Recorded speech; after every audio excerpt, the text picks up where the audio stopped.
True Murder. It's a rare insight into a killer's tortured mind. The most shocking killers in true crime history. Victims were brutalized, shot, stabbed. And the authors that have written about them. Bundy, Dahmer. I would also play with Yash, like if you play with sand. The Night Stalker, BTK. Every week, another fascinating author talking about the most shocking and infamous killers in true crime history. True Murder, with your host, journalist and author, Dan Zupansky.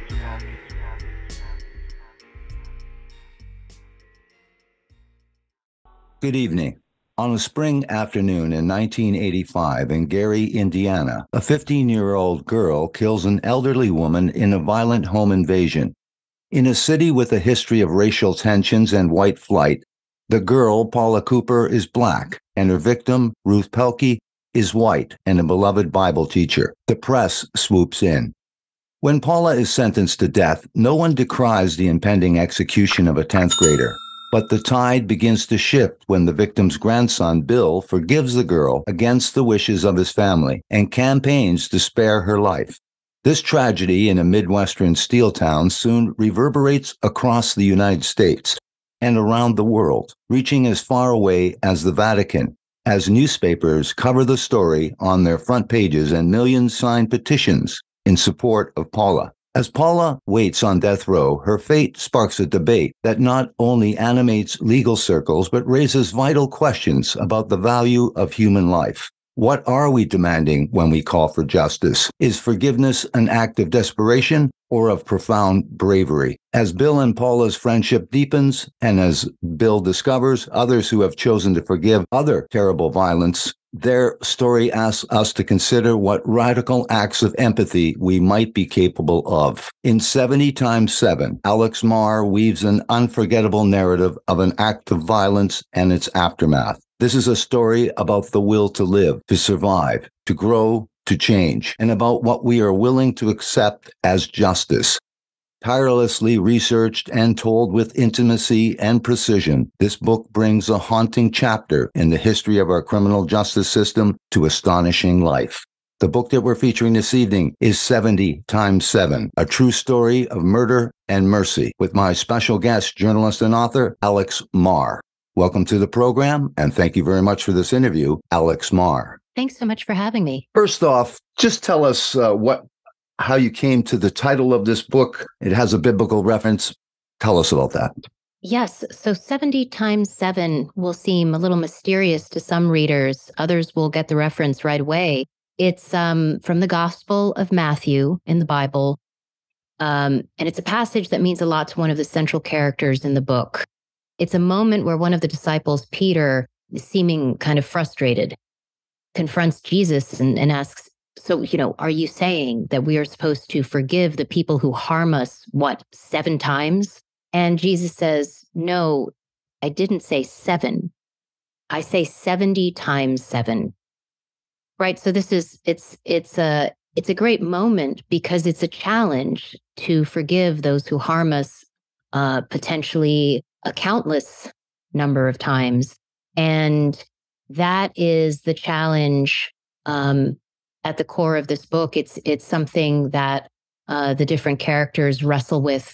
It's something I wrestled with as the writer. And it's at the heart of this really extraordinary story. What are just a couple questions that you did want to try to find answers for with the writing of this book? Well, when I learned about this terrible crime, and the fact that a young girl had committed it, and that young girl at 15 had been sentenced to death for the crime, I started to ask myself these larger questions. What is justice in that kind of scenario? It is not a question that we really have a consensus about. And that was one of the challenges for me. What is also the role of the family members on either side of a crime? Do they possibly have something in common that the system isn't allowing them to recognize and explore? So that was a big part of the picture. What are the principles that guide us when we're thrown into an extreme situation, like the violent death of a loved one? Do you respond based on the faith you were raised with, Do you respond based on your belief in the letter of the law? Do you decide to take a stance that no one around you agrees with? So that was some tough and challenging stuff that I wrestled with while I worked on this for, it ended up being more than 5 years. You take us initially to a dramatic scene, Gary, Indiana, in 1979, and a garage, and Gloria and her two daughters, Rhonda, who's 12, and Paula, who's 9. And this is the Cooper family. Tell us what's happening in this scene that you take us to initially in your book. Right. So, when you're writing about a story with a violent crime at its center, there is immediately the question of when do you introduce the crime? How do you set it up so that the reader may have a little bit more of an open mind towards the different players involved, the potential for empathy in surprising places? So instead of opening with the crime itself, I actually stepped back in time to 1979, as you say, and I wanted to give the reader a sense of a moment that had a profound impact on young Paula Cooper. So I opened the book with a morning, very early morning, when this woman, Gloria, takes her two daughters, the older sister, Rhonda, younger sister, Paula. She takes them out to the garage in the morning, closes the garage door, loads the kids into the car. She rolls down the windows and she starts the engine. She has decided that they're all going to die that morning. And she allows them all to sit in the car till they pass out. She has a change of heart, thank God, at the last moment, and carries the girls back into the house, puts them in their bedroom, and she leaves them a note. Rhonda, the older sister, eventually wakes up totally disoriented. She sees the note from her mom that says that she's gone back outside and she's going to finish what she started.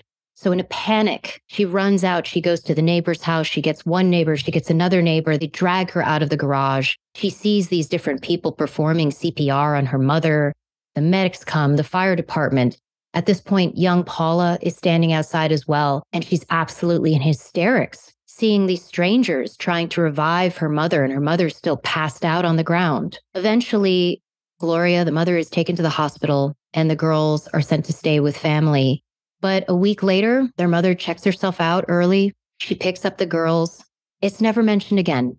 This is not a scenario where the girls were placed in anyone else's care. Rhonda told me personally that she remembered very clearly no one even took their pulse that day. No one checked to see how the girls themselves were doing. And she told me that she was so shocked when her sister Paula committed this murder at 15 years old, a few years later.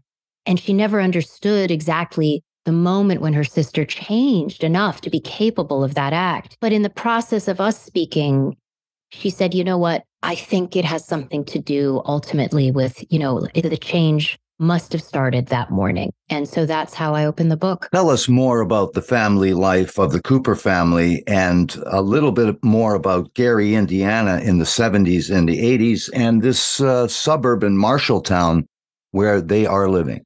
Gary, Indiana has such an incredible history, and I think other books could easily be written just about Gary. It was a town that was created in the early 1900s just so that U.S. Steel, which was building a plant there, could have somewhere for executives to live. As the town was built, you saw that all of these immigrants who were coming from Europe and Black workers and families migrating up from the South to get jobs in the mill, they were kind of left to fend for themselves, right? So immediately you had these middle-class white executives who lived in a properly cared for part of the city. Everyone else was improvising in shacks at the edge of town. It really grew into a heavily segregated city to the point where eventually it was a northern industrial town that was as segregated as parts of the Jim Crow South, right? And that's relevant background for the story in that by the time you jump ahead to the 80s, the city has experienced economic depression and white flight into the suburbs further south.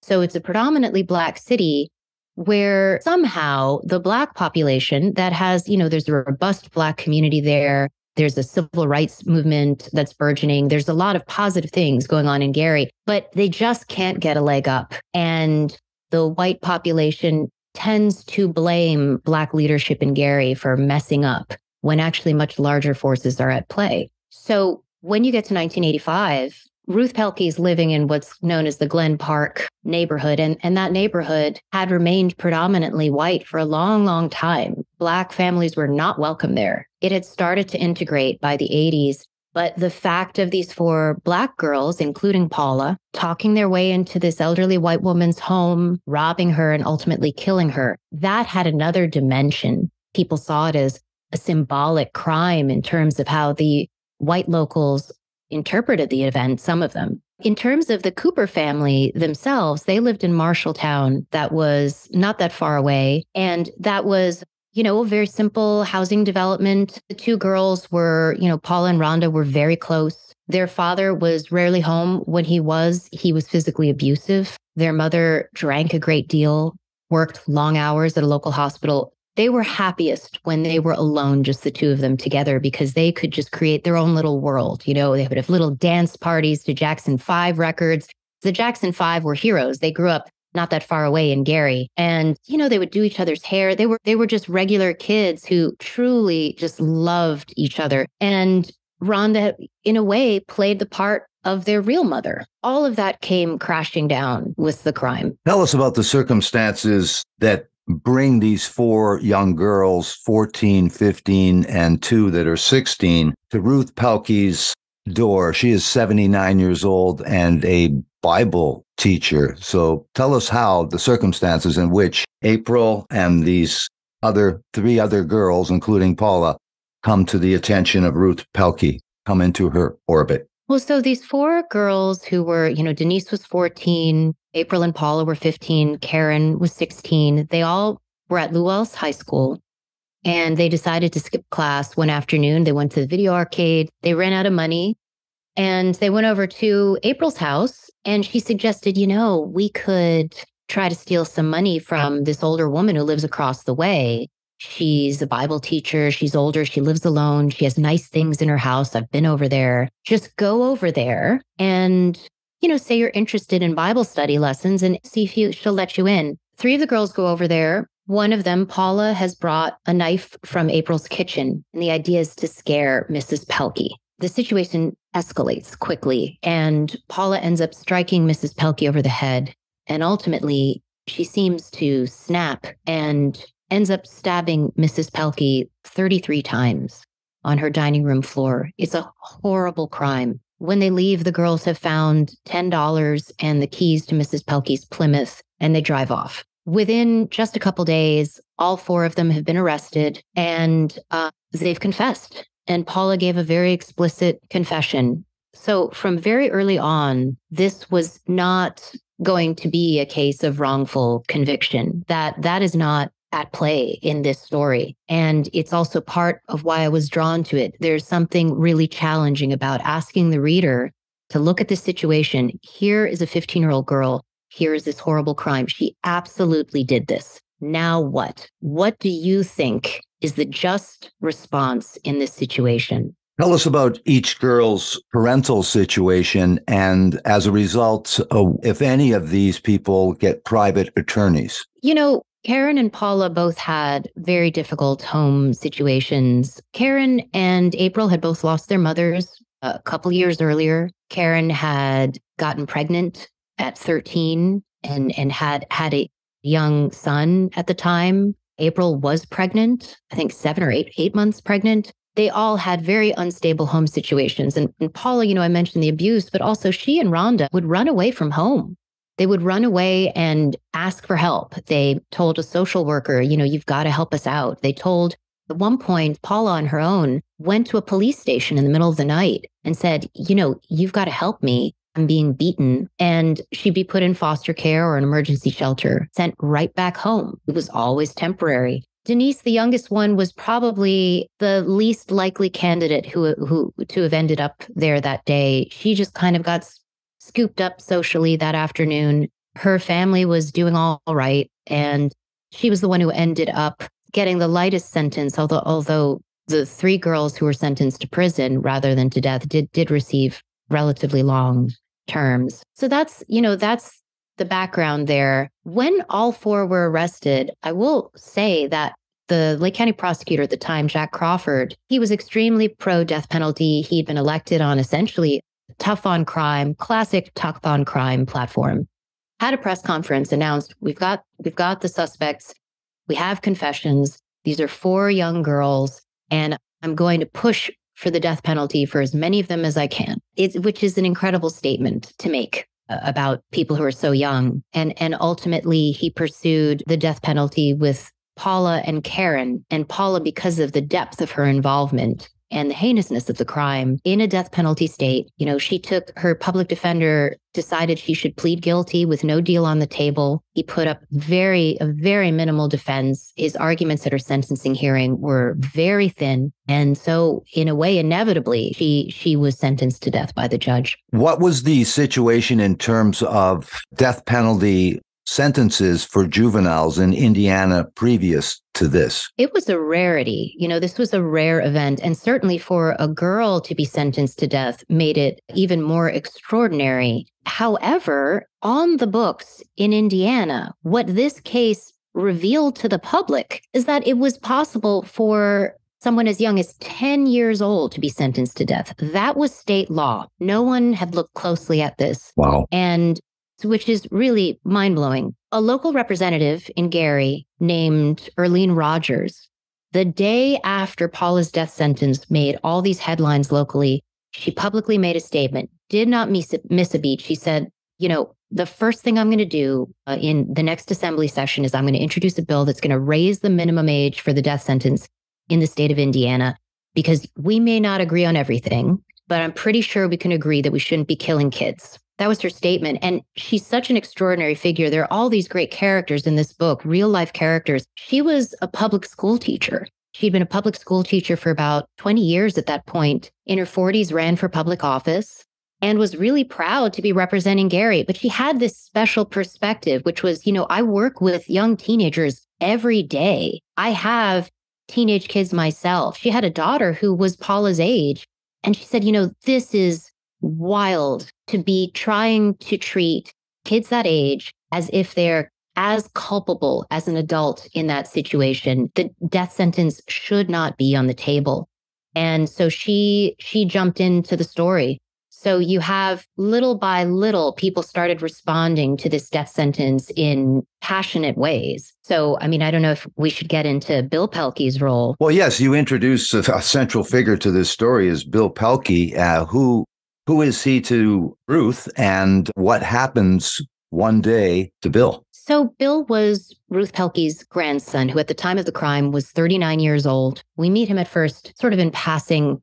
He shows up in court for Paula Cooper's sentencing. He's in favor of the death penalty in this case, like the rest of his family. And that's that. Justice has been served. A couple months go by, though, and Bill's going through a lot of turmoil in his personal life. Not only is he still grieving his grandmother, but his relationship with his girlfriend is falling apart. He has had to declare bankruptcy because of some bad decisions. He feels lost and directionless. And he was someone who was a crane operator in a local steel mill. That was his job day in, day out for almost 20 years at that point. He wasn't someone who asked big questions about the world. He didn't think of himself as political or, like someone who's going to make a big statement in public about an issue. But he was up in the crane in the steel mill one night and, the warehouse was dead. He was doing a late shift and he started kind of having a breakdown. He finds himself crying, just thinking about the state of his life. And he has a moment where he suddenly pictures Paula Cooper, pictures this kid's face. He'd only seen her one time. It was that day in court when she was sentenced to death. But he pictures her now on death row. He's not sure what it would look like, but it's got to be some terrible small cell, kind of roughly the same size as the crane that he's operating, that crane cab. And he thinks, I may feel alone and I may feel desperate, but there's someone I can think of who's more desperate than me. And I bet she is full of regret. And he thinks about his grandmother and he thinks about my grandmother would not have wanted the death sentence for this girl to execute this kid in her name as a form of justice. He's totally rocked by this feeling, and he becomes completely convinced that actually his grandmother would like him to extend some kind of compassion towards this girl, and that what he needs to do is to actually try to forgive her and try to get her off death row. Not that she shouldn't be severely punished, but that death is a step too far. By the time he gets down out of that crane that night, he is truly a changed man, like a man who suddenly has a purpose. And in the morning, he wakes up, he gets some paper, and he sits down and he just writes by hand a letter to this girl on death row in Indianapolis who killed his grandmother. He just tries to come up with something to say, and he puts it in the mail and he waits.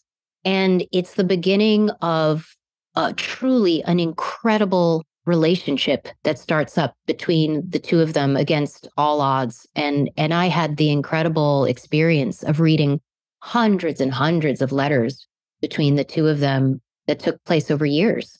And to see this really fraught relationship evolve was, for me, it was the stuff of great novels. You introduce a bunch of other instrumental characters, including Monica Foster.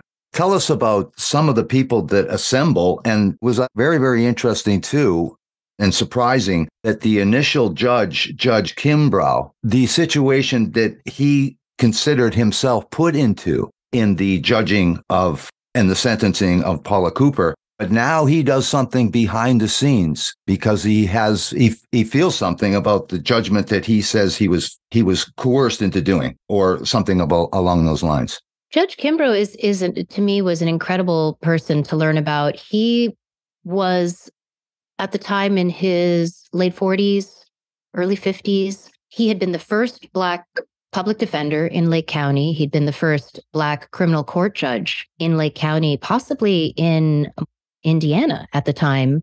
It was a big deal that he'd made those leaps. And he was a liberal. Lake County was, it's always been this kind of blue bubble in a very red state.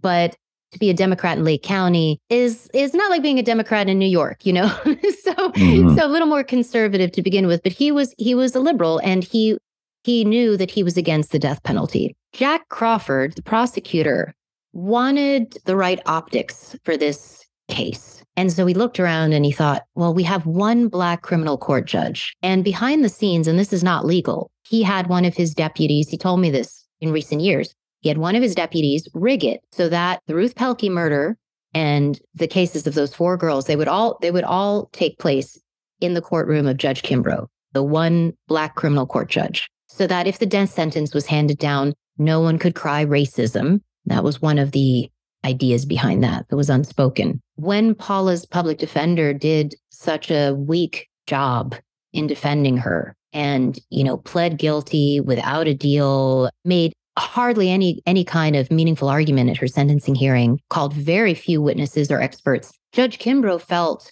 he really believed in the letter of the law, and he felt that this is a terrible crime. There were 3 other girls who did not get death. One of the other girls he gave 60 years to. So what are we going to do in a situation where this is the girl who committed the worst part of this crime? She actually repeatedly stabbed this woman to death, and he felt that the only option was death. Ultimately, that changed his life. He never recovered from that decision. That day, when he handed down that sentence in court, he went back to his chambers and he called in one of the appellate defenders who were on the team there, this man, Bill Touche. And privately, he said to him, I'm distraught about what took place today. I'm putting you on her appeal. You need to get her off. You need to get her sentence reduced. And Touche said, I'm going to do the best that I can. And he shared that with me. He hadn't shared that information with anyone. He told me that just a couple years ago that the judge had made that extraordinary statement to him that day. And so he and Monica Foster, who you mentioned, they took up Paula's appeal, and they took it all the way to the Indiana Supreme Court, ultimately. Let's use this as an opportunity, Alex, to stop for a second to hear from our sponsor. Ritual knows that it's virtually impossible to get all your body's vitamin and nutrient requirements solely from the food you eat, and so Ritual has created a new multivitamin aimed at filling your body's nutrient gaps to support your overall health. What I like the most about Ritual multivitamins, and also my wife Lisa, is the confidence we have in the research Ritual has undertaken to create this multivitamin in the first place. A clinically backed multivitamin for women 18 plus with high quality and traceable key ingredients in clean, bioavailable forms. Rituals Essential for Women 18 Plus is one of the few women's multis that's USP verified, meaning what's on the label is what's in the formula. It's also soy-free, gluten-free, vegan-friendly, and formulated without GMOs. Instead of striving for perfect health, aim for supporting foundational health. Great news! Ritual is offering my listeners 10% off during your first 3 months. Visit ritual.com/murder to start Ritual or add Essential for Women 18 Plus to your subscription today.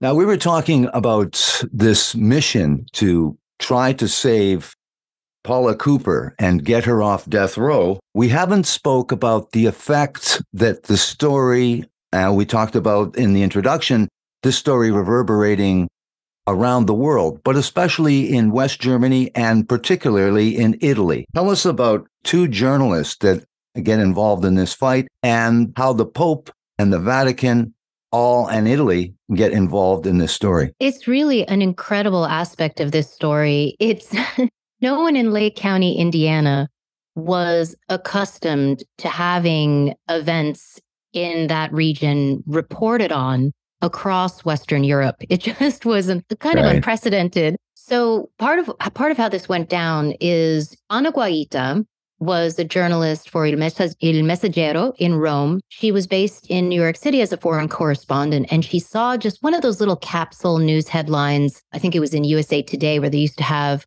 rundowns of just news items, a couple pages in. And it said that a girl had been sentenced to death in Indiana for a crime committed at 15 years old. She thought, is this true? How can this possibly be true? It seemed to her something that maybe this had been misreported. She made some calls and found out that, this actually just took place. So she called her editor, who teamed her up with another journalist in New York, Gianpaolo Pioli, who was writing for another Italian paper. They went together. They got some money from their respective papers and were sent to Indiana. And they were the first foreign press to do original reporting on the ground in Gary, knowing nothing about the region, only knowing this one item of news. And they met with Paula's grandfather. They ended up interviewing Bill Pelkey. They interviewed Bill Touche, the appellate defender, and they wrote very emotionally charged stories that were they were teased on the front pages of both of their Italian papers, and it just took off. Readers responded like crazy. They were offended and incensed, and the letters from readers poured in. Eventually, people started signing petitions that members of the Catholic Church, different kinds of activists, organized. And you ended up with, at first, tens of thousands of people in Italy signing these petitions that they were mailing to the governor of Indiana. It eventually rose to 2 million signatures. And petitions started coming in from Scandinavia and from Germany. It really just took off as an issue. At the same time, the case came to the attention of a Franciscan friar named Father Vito Braccone, who was based in Rome. And he had grown up incredibly poor in a small village in the south of Italy. His family had been a very loving, big family, but, they grew up in a couple of rooms, dirt floor. They were only able to go to school for a couple years. They helped the family with their vineyard and, they had a donkey. It was extremely primitive living. And he read that, this girl grew up in a very modest home in Gary, and he immediately felt some kind of kinship to that. Even though their lives had been so different, he thought, she doesn't have money. Who's going to help her? Her parents have abandoned her. You know what? It's going to be me. And he flew to Indianapolis wearing the brown friar's robe that I think a lot of people think of from the movies, with the hooded brown robe with the white rope belt.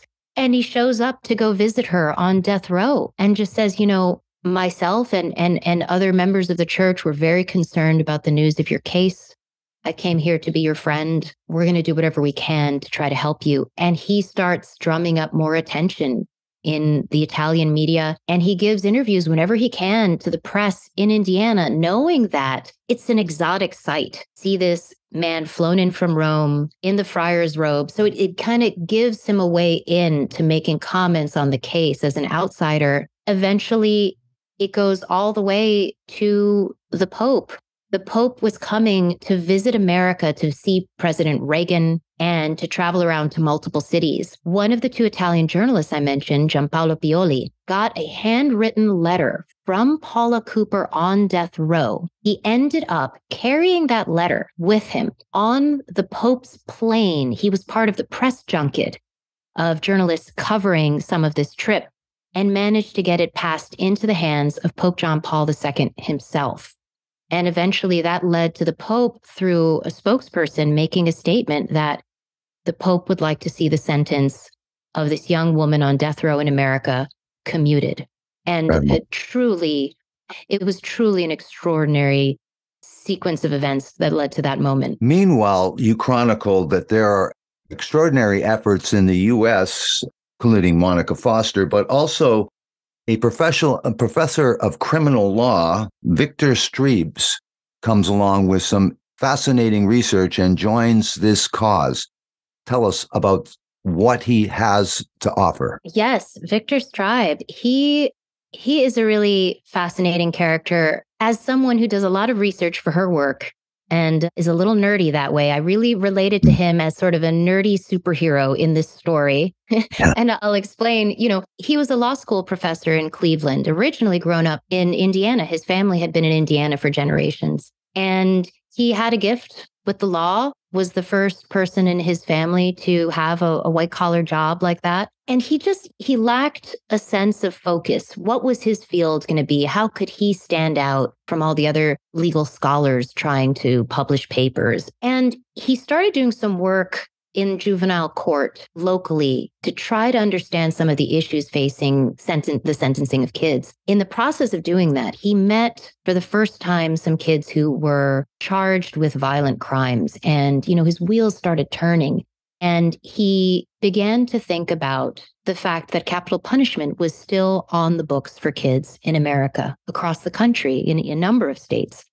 He also realized that this wasn't an issue people were addressing at all. It wasn't being debated. So the U.S. Supreme Court around that same time took on a case called Eddings versus Oklahoma.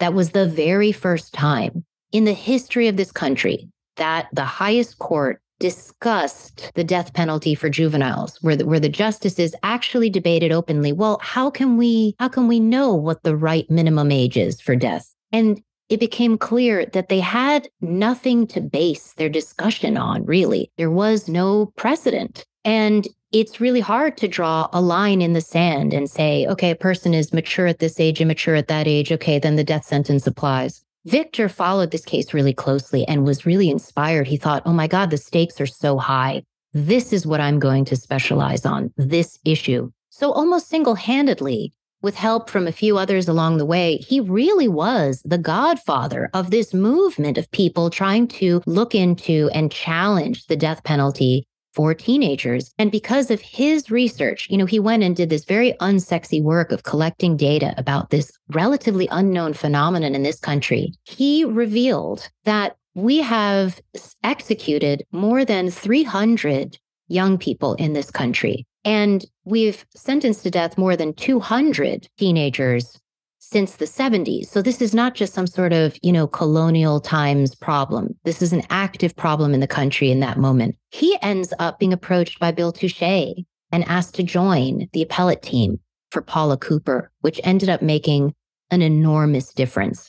And so the two of them got to team up and join in the oral argument before the Indiana Supreme Court. And I learned about how that played out from both of them, but also by interviewing repeatedly the man who at the time was Chief Justice for the court, Randall Shepard, which was kind of extraordinary to get a sense of the inner workings of that process from someone on a state Supreme Court. What was that oral argument, other than the constitutionality, the question, but what was part of their argument? What was it based on? What were the issues? Well, so at the same time that Victor had been working on and aware of the Paula Cooper case. He was at work on another case that happened to be set in Oklahoma called Thompson versus Oklahoma. There was a young man whose death penalty appeal was coming before the U.S. Supreme Court. Victor took part in, making that argument before the court. And what the court decided was that it was what's called a plurality. They didn't have a majority decision, but a plurality, which means it's not a binding decision, but it's taken as a suggestion by the court to lower courts around the country that 15 was too young for the death sentence. Paula Cooper, as we've just discussed, was 15 at the time of her crime. So he then goes full bore into Paula Cooper's appeal. And one of the big statements he's able to make before the state Supreme Court in Indiana is, well, the U.S. Supreme Court just decided with a plurality that 15 is too young. So at the same time, we have Earlene Rogers, who at the time was a public school teacher, as I mentioned, but also an elected official. She was pushing to raise the minimum age for death in Indiana from 10 to, her goal was 16. She succeeded. Not long before Paula's case reached the state Supreme Court. And so Victor Stribe and Bill Touche were also able to say, well, look, now we have a new minimum age for the death penalty in the state of Indiana. Is it fair to say that Paula Cooper will still get the death sentence because she was sentenced right before this new bill went into effect? Right. And that was the core of the argument. And ultimately, the state Supreme Court had to agree that her sentence had to just the just thing. And the only way to follow legal logic in this scenario was to commute her sentence. Let's use this as an opportunity to stop for a second here for these messages. Now, you say the only option left was to commute her sentence. What was the sentence commuted to? So she was given 60 years. What that effectively means, however, in Indiana is if you are on good behavior for your time in prison, that time can sometimes be cut down almost by half. So ultimately, it's up to you. But if you serve your time well, there's a high incentive to do so. A 60-year sentence could mean 30, or it could mean even less. So that was factored in. At the time, being so young, what some of her team discovered is that she felt in some ways she'd won, but I think the reality was that the weight of that prison sentence then really came down on her because what she'd won was not her freedom. She won a significant amount of her adult life in prison rather than the death sentence. You write about Bill and his mission.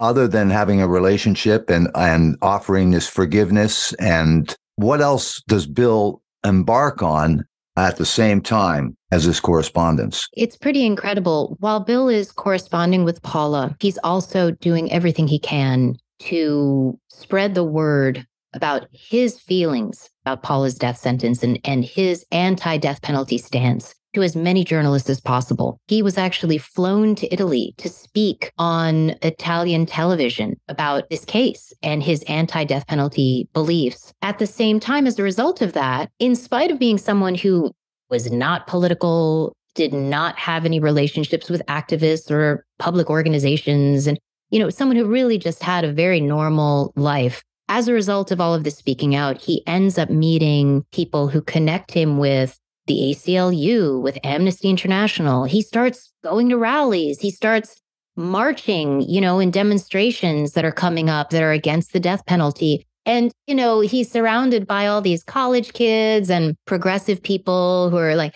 some of them are kind of hippie-ish. He's the one showing up in a pressed gray suit. He carries a copy of the Bible. People are like, is this guy like a Republican who's on our side? It was really... He was taking a risk, he was dipping his toes into water that was very unfamiliar for him. And in the process of doing that, he's really shocked at one event when he meets someone who's also a murder victim's family member who has started to say publicly that they were against the death penalty in their family member's case. And then he meets someone else like that. And then they start to put together a loose kind of collective of murder victims' family members who don't believe in the death sentence, who are based all around the country. And that becomes this other storyline that evolves where, they become almost like an improvised second family to each other, where they're able to understand something really fundamental about each other's lives and help each other out and brainstorm together about ways that they can have a voice in the system. You write about Rhonda, and Rhonda, her sister, is a central figure in this story as well. They correspond and visit during her time in prison. And then finally, it comes time for her to be released. But other than that, what are some of the important things that she'd like to make right in her life? So as Paula continued to do time, she, eventually her sister would visit her repeatedly, and they were in contact over the phone. That connection was really vital and really important, and a big part of Paula's survival throughout her incarceration. Eventually, Rhonda was able to convince their mother to come and visit Paula as well. And she visited a number of times.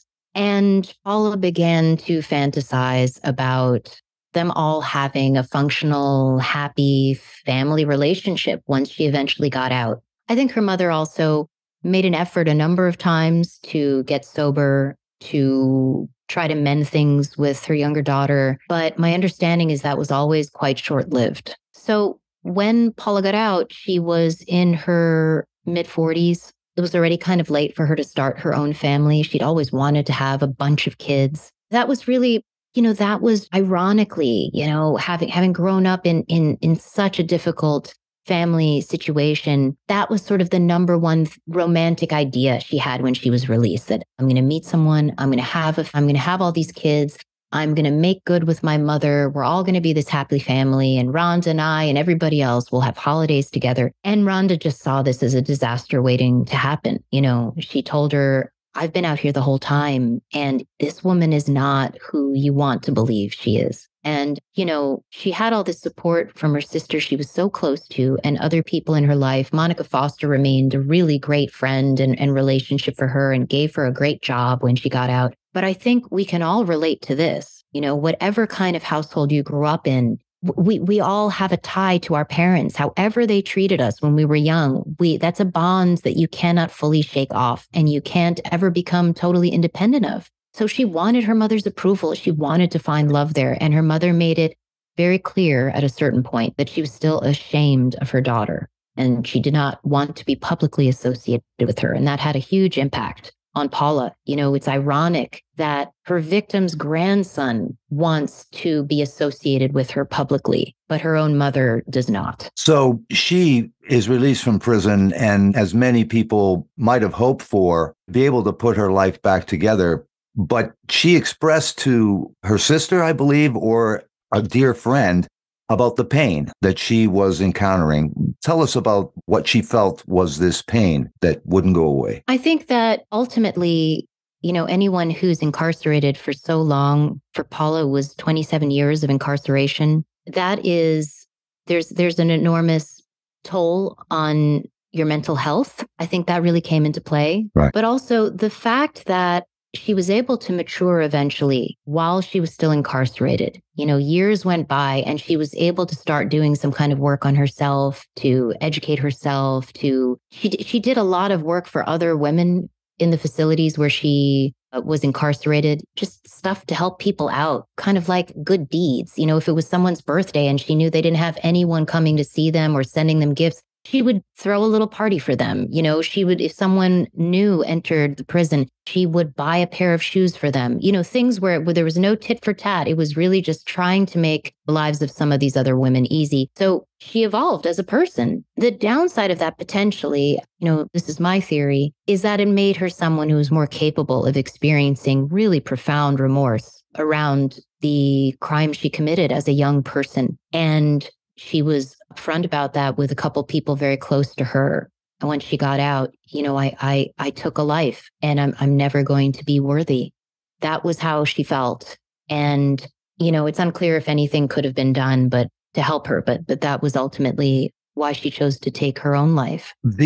Along the way, there was a lot of research regarding juvenile and adolescent minds. You include a lot of this where it seemed to be that modern science was pointing towards origins And understanding the brain, and especially the adolescent brain. Tell us a little bit about some of the research that was worked on and uncovered as part of this case. What was so fascinating about looking at the bigger picture of the death penalty for juveniles, starting with Paula's very personalized situation and going up to the Supreme Court case in 2005, along the way, you could see changes in the way that we were thinking about teenagers in the system and developmentally.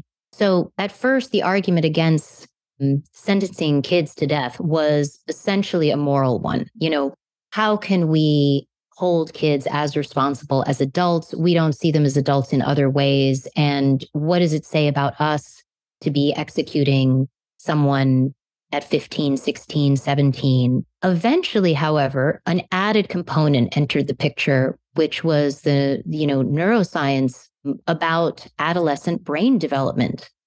What was discovered is that the human brain is not fully developed until, possibly as late as 24, 25.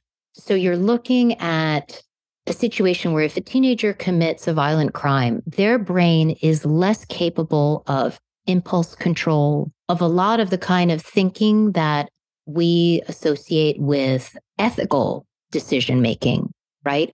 And they're much more susceptible to behaving under the influence of peer pressure. So in Ruth Pelkey's death, you not only had someone who was just 15 years old at the time of the crime, but who was in this group dynamic of these other girls where they were potentially kind of egging each other on and things got out of hand. There suddenly was, by the 90s and the early 2000s, science that supported this idea. So for the Roper v. Simmons case in 2005 that finally ends the death penalty for kids, for people under 18, that was a component that the sitting justices found really compelling. You also talk about Bill Pelkey and what happens afterwards. Tell us. Well, Bill Pelkey and this collective of other murder victims' family members, they end up forming a group. At first, there's a group called Murder Victims Families for Reconciliation. And eventually, Bill and this core group form something called The Journey. And they end up traveling through different states at different moments, tackling different death penalty states around the country, basically going on these 2-week-long nonstop lecture tours that can drum up a lot of press. And they're telling their stories, the story of the toughest moments in their lives in front of the public, in front of the press, in any of these death penalty states, to just drum up an awareness of the fact that the victims' families do not always agree with the death sentence. This should not be a given. We've got to look at this issue more closely. And it creates an extraordinary new wing of the victims' rights movement that, was another extension of this incredible story. Starting with this one violent event in Gary, Indiana, it was incredible to see how it spurred on so many people to take action in ways that had big ramifications around the country. I want to thank you very much, Alex Marr, for coming on and talking about 70 times 7, a true story of murder and mercy. For those people that might want to take a look at more information about this book, do you have a website and do you do any social media? Absolutely. So my website is alex-mar.com. And on Instagram and Twitter, my handle is _Alex_Mar. And you can find me on there way too frequently. Thank you so much, Alex Marr, for coming on and talking about your incredible book, 70 times 7, a true story of murder and mercy. You have a great evening. And thank you so much for this interview. Thank you so much. Good night.